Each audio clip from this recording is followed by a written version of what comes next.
Chapter 10. Halloween. Malfoy couldn't believe his eyes when he saw that Harry and Ron were still at Hogwarts the next day, looking tired but perfectly cheerful. Indeed, by the next morning, Harry and Ron thought that meeting the three-headed dog had been an excellent adventure, and they were quite keen to have another one. In the meantime, Harry filled Ron in about the package that seemed to have been moved from Gringotts to Hogwarts, and they spent a lot of time wondering what could possibly need such heavy protection. "It's either really valuable or really dangerous," said Ron. "Or both," said Harry. But as all they knew for sure about the mysterious object was that it was about 2 inches long, they didn't have much chance of guessing what it was without further clues. Neither Neville nor Hermione showed the slightest interest in what lay underneath the dog and the trapdoor. All Neville cared about was never going near the dog again. Hermione was now refusing to speak to Harry and Ron, but she was such a bossy know-it-all that they saw this as an added bonus. All they really wanted now was a way of getting back at Malfoy, and to their great delight, just such a thing arrived in the mail about a week later. As the owls flooded into the Great Hall as usual, everyone's attention was caught at once by a long, thin package carried by 6 large screech owls. Harry was just as interested as everyone else to see what was in this large parcel, and was amazed when the owls soared down and dropped it right in front of him, knocking his bacon to the floor. They had hardly fluttered out of the way when another owl dropped a letter on top of the parcel. Harry ripped open the letter first, which was lucky, because it said, "Do not open the parcel at the table. It contains your new Nimbus 2000, but I don't want everybody knowing you've got a broomstick, or they'll all want one. Oliver Wood will meet you tonight on the Quidditch field at 7 o'clock for your first training session. Professor M. McGonagall." Harry had difficulty hiding his glee as he handed the note to Ron to read. "A Nimbus 2000! Ron moaned enviously. "I've never even touched one." They left the hall quickly, wanting to unwrap the broomstick in private before their first class. But halfway across the entrance hall, they found the way upstairs barred by Crabbe and Goyle. Malfoy seized the package from Harry and felt it. "That's a broomstick," he said, throwing it back to Harry with a mixture of jealousy and spite on his face. "You'll be in for it this time, Potter. First years aren't allowed them." Ron couldn't resist it. "It's not any old broomstick," he said. "It's a Nimbus 2000. What did you say you've got at home, Malfoy? A Comet 260? Ron grinned at Harry. "Comets look flashy, but they're not in the same league as the Nimbus." "What would you know about it, Weasley? You couldn't afford half the handle." Malfoy snapped back. "I suppose you and your brothers have to save up twig by twig." Before Ron could answer, Professor Flitwick appeared at Malfoy's elbow. "Not arguing, I hope, boys," he squeaked. "Potter's been sent a broomstick, Professor," said Malfoy quickly. Yes, that's right," said Professor Flitwick, beaming at Harry. "Professor McGonagall told me all about the special circumstances, Potter. And what model is it?" "A Nimbus 2000, sir," said Harry, fighting not to laugh at the look of horror on Malfoy's face. "And it's really thanks to Malfoy here that I've got it," he added. Harry and Ron headed upstairs, smothering their laughter at Malfoy's obvious rage and confusion. "Well, it's true," Harry chortled as they reached the top of the marble staircase. "If he hadn't stolen Neville's Remembrall, I wouldn't be on the team. So I suppose you think that's a reward for breaking rules?" came an angry voice from just behind them. Hermione was stomping up the stairs, looking disapprovingly at the package in Harry's hand. "I thought you weren't speaking to us," said Harry. "Yes, don't stop now," said Ron. "It's doing us so much good." Hermione marched away with her nose in the air. Harry had a lot of trouble keeping his mind on his lessons that day. It kept wandering up to the dormitory, where his new broomstick was lying under his bed, or straying off to the Quidditch field, where he'd be learning to play that night. He bolted his dinner that evening without noticing what he was eating, and then rushed upstairs with Ron to unwrap the Nimbus 2000 at last. "Wow!" Ron sighed as the broomstick rolled onto Harry's bedspread. Even Harry, who knew nothing about the different brooms, thought it looked wonderful. Sleek and shiny, with a mahogany handle, it had a long tail of neat straight twigs, and Nimbus 2000 written in gold near the top. As 7 o'clock drew nearer, Harry left the castle and set off in the dusk toward the Quidditch field. He'd never been inside the stadium before. Hundreds of seats were raised in stands around the field, so that the spectators were high enough to see what was going on. At either end of the field were 3 golden poles with hoops on the end. They reminded Harry of the little plastic sticks Muggle children blew bubbles through, except that they were 50 feet high. Too eager to fly again to wait for wood, Harry mounted his broomstick and kicked off from the ground. What a feeling! He swooped in and out of the goalposts and then sped up and down the field. The Nimbus 2000 turned wherever he wanted at his lightest touch. "Hey, Potter, come down!" Oliver Wood had arrived. He was carrying a large wooden crate under his arm. Harry landed next to him. "Very nice," said Wood, his eyes glinting. "I see what McGonagall meant. You really are a natural. I'm just going to teach you the rules this evening. Then you'll be joining team practice 3 times a week." He opened the crate. Inside were 4 different-sized balls. "Right," said Wood. "Now, Quidditch is easy enough to understand, even if it's not too easy to play. There are 7 players on each side. 3 of them are called chasers. 3 chasers," Harry repeated, as Wood took out a bright red ball about the size of a soccer ball. "This ball's called the quaffle," said Wood.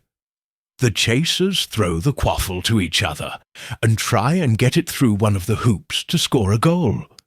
10 points every time the quaffle goes through one of the hoops. Follow me.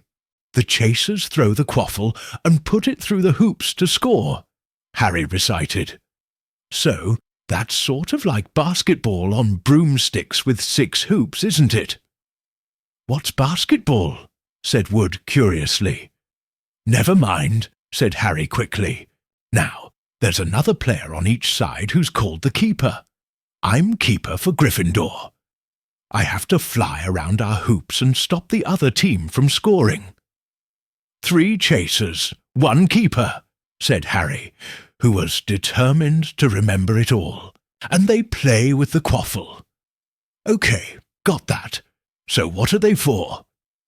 He pointed at the 3 balls left inside the box.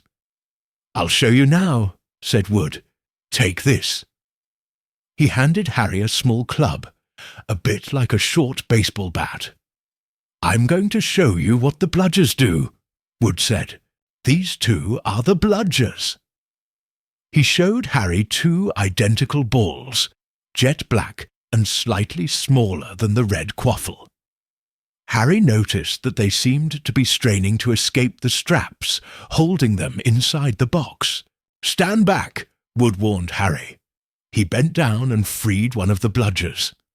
At once, the black ball rose high in the air and then pelted straight at Harry's face. Harry swung at it with the bat to stop it from breaking his nose and sent it zigzagging away into the air. It zoomed around their heads and then shot at Wood, who dived on top of it and managed to pin it to the ground. "See?" Wood panted, forcing the struggling bludger back into the crate and strapping it down safely. The bludgers rocket around, trying to knock players off their brooms. That's why you have 2 beaters on each team. The Weasley twins are ours. It's their job to protect their side from the bludgers and try and knock them toward the other team. So, think you've got all that? 3 chasers try and score with the quaffle. The keeper guards the goal posts. The beaters keep the bludgers away from their team. Harry reeled off. "Very good," said Wood. Have the bludgers ever killed anyone?" Harry asked, hoping he sounded offhand. "Never at Hogwarts. We've had a couple of broken jaws, but nothing worse than that. Now, the last member of the team is the Seeker. That's you. And you don't have to worry about the quaffle or the bludgers. Unless they crack my head open. Don't worry. The Weasleys are more than a match for the bludgers. I mean, they're like a pair of human bludgers themselves." Wood reached into the crate and took out the 4th and last ball. Compared with the quaffle and the bludgers, it was tiny, about the size of a large walnut. It was bright gold and had little fluttering silver wings. "This," said Wood, "is the golden snitch, and it's the most important ball of the lot. It's very hard to catch because it's so fast and difficult to see. It's the Seeker's job to catch it. You've got to weave in and out of the chasers, beaters, bludgers and quaffle to get it before the other team's Seeker, because whichever Seeker catches the snitch wins his team an extra 150 points, so they nearly always win. That's why Seekers get fouled so much.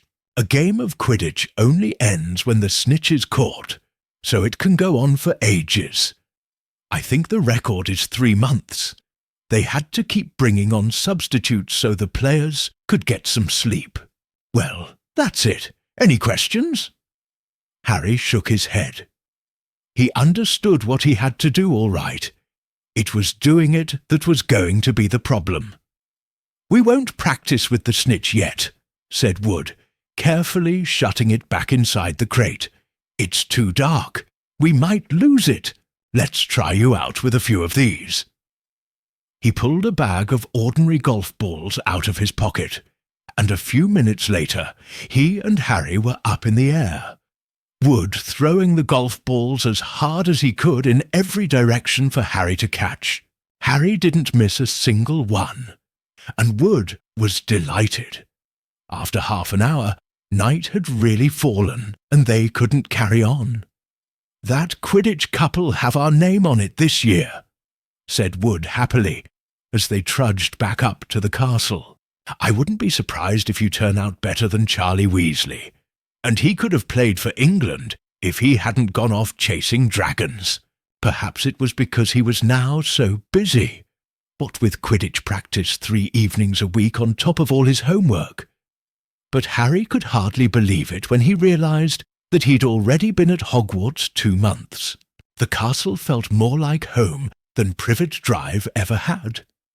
His lessons, too, were becoming more and more interesting now that they had mastered the basics. On Halloween morning, they woke to the delicious smell of baking pumpkin wafting through the corridors. Even better, Professor Flitwick announced in Charms that he thought they were ready to start making objects fly, something they had all been dying to try since they'd seen him make Neville's toad zoom around the classroom. Professor Flitwick put the class into pairs to practice. Harry's partner was Seamus Finnegan, which was a relief because Neville had been trying to catch his eye. Ron, however, was to be working with Hermione Granger. It was hard to tell whether Ron or Hermione was angrier about this.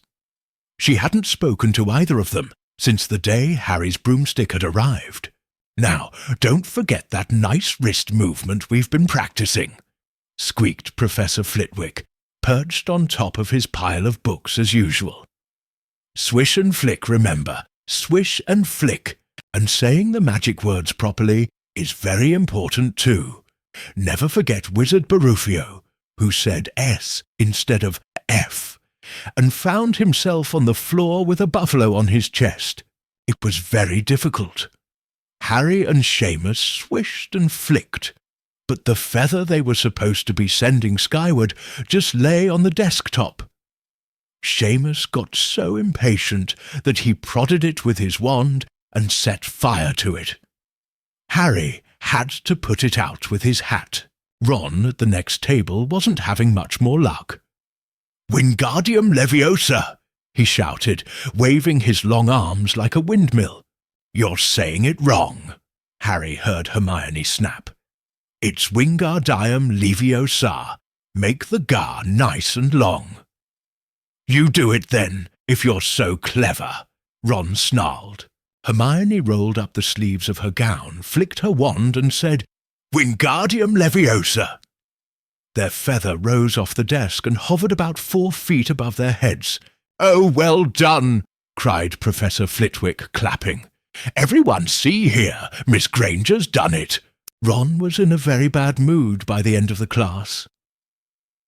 "It's no wonder no one can stand her," he said to Harry as they pushed their way into the crowded corridor. "She's a nightmare, honestly." Someone knocked into Harry as they hurried past him. It was Hermione. Harry caught a glimpse of her face and was startled to see that she was in tears. "I think she heard you." "So," said Ron, but he looked a bit uncomfortable. "She must have noticed she's got no friends." Hermione didn't turn up for the next class and wasn't seen all afternoon. On their way down to the Great Hall for the Halloween feast, Harry and Ron overheard Parvati Patil telling her friend Lavender that Hermione was crying in the girls' bathroom and wanted to be left alone. Ron looked still more awkward at this, but a moment later they had entered the Great Hall, where the Halloween decorations put Hermione out of their minds. 1,000 live bats fluttered from the walls and ceiling, while 1,000 more swooped over the tables in low black clouds, making the candles in the pumpkins stutter. The feast appeared suddenly on the golden plates, as it had at the start of term banquet. Harry was just helping himself to a baked potato when Professor Quirrell came sprinting into the hall, his turban askew and terror on his face. Everyone stared as he reached Professor Dumbledore's chair, slumped against the table, and gasped, "Troll? In the dungeons? Thought you ought to know." He then sank to the floor in a dead faint. There was an uproar. It took several purple firecrackers exploding from the end of Professor Dumbledore's wand to bring silence. "Prefects," he rumbled, "lead your houses back to the dormitories immediately." Percy was in his element. "Follow me. Stick together, first years. No need to fear the troll if you follow my orders. Stay close behind me now. Make way. First year's coming through. Excuse me, I'm a prefect." "How could a troll get in?" Harry asked as they climbed the stairs. "Don't ask me. They're supposed to be really stupid," said Ron. "Maybe Peeves let it in for a Halloween joke." They passed different groups of people hurrying in different directions. As they jostled their way through a crowd of confused Hufflepuffs, Harry suddenly grabbed Ron's arm. "I've just thought, Hermione." "What about her? She doesn't know about the troll." Ron bit his lip. "Oh, all right," he snapped, "but Percy'd better not see us." Ducking down, they joined the Hufflepuffs going the other way, slipped down a deserted side corridor, and hurried off toward the girls' bathroom. They had just turned the corner when they heard quick footsteps behind them. "Percy!" hissed Ron, pulling Harry behind a large stone griffin. Peering around it, however, they saw not Percy, but Snape. He crossed the corridor and disappeared from view. "What's he doing?" Harry whispered. "Why isn't he down in the dungeons with the rest of the teachers?" "Search me." Quietly as possible, they crept along the next corridor after Snape's fading footsteps. "He's heading for the 3rd floor," Harry said. But Ron held up his hand. "Can you smell something?" Harry sniffed and a foul stench reached his nostrils, a mixture of old socks and the kind of public toilet no one seems to clean. And then they heard it. A low grunting and the shuffling footfalls of gigantic feet. Ron pointed at the end of a passage to the left. Something huge was moving toward them. They shrank into the shadows and watched as it emerged into a patch of moonlight. It was a horrible sight. 12 feet tall, its skin was a dull granite grey, its great lumpy body like a boulder, with its small bald head perched on top like a coconut. It had short legs, thick as tree trunks, with flat, horny feet. The smell coming from it was incredible. It was holding a huge wooden club, which dragged along the floor because its arms were so long. The troll stopped next to a doorway and peered inside. It waggled its long ears, making up its tiny mind, then slouched slowly into the room. "The key's in the lock," Harry muttered. "We could lock it in." "Good idea," said Ron nervously. They edged toward the open door, mouths dry, praying the troll wasn't about to come out of it. With one great leap, Harry managed to grab the key, slam the door, and lock it. Yes! Flushed with their victory, they started to run back up the passage, but as they reached the corner, they heard something that made their hearts stop, a high, petrified scream. And it was coming from the chamber they'd just chained up. "Oh no," said Ron, pale as the bloody Baron. "It's the girls' bathroom."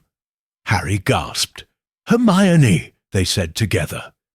It was the last thing they wanted to do, but what choice did they have? Wheeling around, they sprinted back to the door and turned the key, fumbling in their panic. Harry pulled the door open and they ran inside. Hermione Granger was shrinking against the wall opposite, looking as if she was about to faint.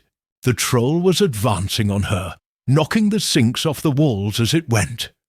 "Confuse it!" Harry said desperately to Ron, and seizing a tap, he threw it as hard as he could against the wall. The troll stopped a few feet from Hermione. It lumbered around, blinking stupidly to see what had made the noise. Its mean little eyes saw Harry. It hesitated, then made for him instead, lifting its club as it went. "Oi, pea-brain!" yelled Ron from the other side of the chamber, and he threw a metal pipe at it. The troll didn't even seem to notice the pipe hitting its shoulder, but it heard the yell and paused again, turning its ugly snout toward Ron instead, giving Harry time to run around it. "Come on, run, run!" Harry yelled at Hermione, trying to pull her toward the door. But she couldn't move. She was still flat against the wall, her mouth open with terror. The shouting and the echoes seemed to be driving the troll berserk. It roared again and started toward Ron, who was nearest and had no way to escape. Harry then did something that was both very brave and very stupid. He took a great running jump and managed to fasten his arms around the troll's neck from behind. The troll couldn't feel Harry hanging there, but even a troll will notice if you stick a long bit of wood up its nose. And Harry's wand had still been in his hand when he jumped. It had gone straight up one of the troll's nostrils. Howling with pain, the troll twisted and flailed its club, with Harry clinging on for dear life. Any second, the troll was going to rip him off or catch him a terrible blow with the club. Hermione had sunk to the floor in fright. Ron pulled out his own wand. Not knowing what he was going to do, he heard himself cry the first spell that came into his head. Wingardium Leviosa! The club flew suddenly out of the troll's hand, rose high up into the air, turned slowly over, and dropped with a sickening crack onto its owner's head. The troll swayed on the spot and then fell flat on its face with a thud that made the whole room tremble. Harry got to his feet. He was shaking and out of breath. Ron was standing there with his wand still raised, staring at what he had done. It was Hermione who spoke first. "Is it dead?" "I don't think so," said Harry. "I think it's just been knocked out." He bent down and pulled his wand out of the troll's nose. It was covered in what looked like lumpy grey glue. "Ugh, troll boogers!" He wiped it on the troll's trousers. A sudden slamming and loud footsteps made the three of them look up. They hadn't realized what a racket they had been making. But of course, someone downstairs must have heard the crashes and the troll's roars. A moment later, Professor McGonagall had come bursting into the room, closely followed by Snape, with Quirrell bringing up the rear. Quirrell took one look at the troll, let out a faint whimper, and sat quickly down on a toilet, clutching his heart. Snape bent over the troll. Professor McGonagall was looking at Ron and Harry. Harry had never seen her look so angry. Her lips were white. Hopes of winning 50 points for Gryffindor faded quickly from Harry's mind. "What on earth were you thinking of?" said Professor McGonagall, with cold fury in her voice. Harry looked at Ron, who was still standing with his wand in the air. "You're lucky you weren't killed. Why aren't you in your dormitory?" Snape gave Harry a swift, piercing look. Harry looked at the floor. He wished Ron would put his wand down. Then a small voice came out of the shadows. "Please, Professor McGonagall, they were looking for me." "Miss Granger!" Hermione had managed to get to her feet at last. "I went looking for the troll because I thought I could deal with it on my own. You know, because I've read all about them." Ron dropped his wand. Hermione Granger telling a downright lie to a teacher. "If they hadn't found me, I'd be dead now." Harry stuck his wand up its nose, and Ron knocked it out with its own club. They didn't have time to come and fetch anyone. It was about to finish me off when they arrived. Harry and Ron tried to look as though this story wasn't new to them. "Well, in that case," said Professor McGonagall, staring at the three of them. "Miss Granger, you foolish girl! How could you think of tackling a mountain troll on your own?" Hermione hung her head. Harry was speechless. Hermione was the last person to do anything against the rules, and here she was, pretending she had, to get them out of trouble. It was as if Snape had started handing out sweets. "Miss Granger, 5 points will be taken from Gryffindor for this," said Professor McGonagall. "I'm very disappointed in you. If you're not hurt at all, you'd better get off to Gryffindor Tower. Students are finishing the feast in their houses." Hermione left. Professor McGonagall turned to Harry and Ron. "Well, I still say you were lucky, but not many first years could have taken on a full-grown mountain troll. You each win Gryffindor 5 points. Professor Dumbledore will be informed of this. You may go." They hurried out of the chamber and didn't speak at all until they had climbed 2 floors up. It was a relief to be away from the smell of the troll, quite apart from anything else. "We should have gotten more than 10 points, Ron grumbled. 5, you mean, once she's taken off Hermione's. Good of her to get us out of trouble like that, Ron admitted. Mind you, we did save her. She might not have needed saving if we hadn't locked the thing in with her, Harry reminded him. They had reached the portrait of the fat lady. Pig snout, they said, and entered. The common room was packed and noisy. Everyone was eating the food that had been sent up. Hermione, however, stood alone by the door, waiting for them. There was a very embarrassed pause. Then, none of them looking at each other, they all said thanks and hurried off to get plates. But from that moment on, Hermione Granger became their friend. There are some things you can't share without ending up liking each other, and knocking out a 12-foot mountain troll is one of them. That was Chapter 10, Halloween from Harry Potter and the Philosopher's Stone, where a troll caused chaos and Harry, Ron and Hermione's friendship officially began, right in the middle of a wild action scene. Now think, what would have happened if Hermione hadn't lied? Is Professor Snape really hiding something? And will Harry shine in Quidditch with his brand new Nimbus 2000? If you loved this chapter, don't miss the next one. The story's about to get even more magical.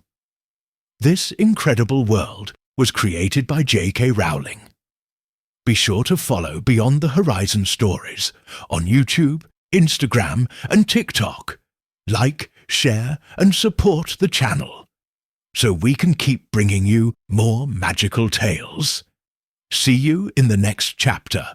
Till then, goodbye and stay lost in this spellbinding world of magic.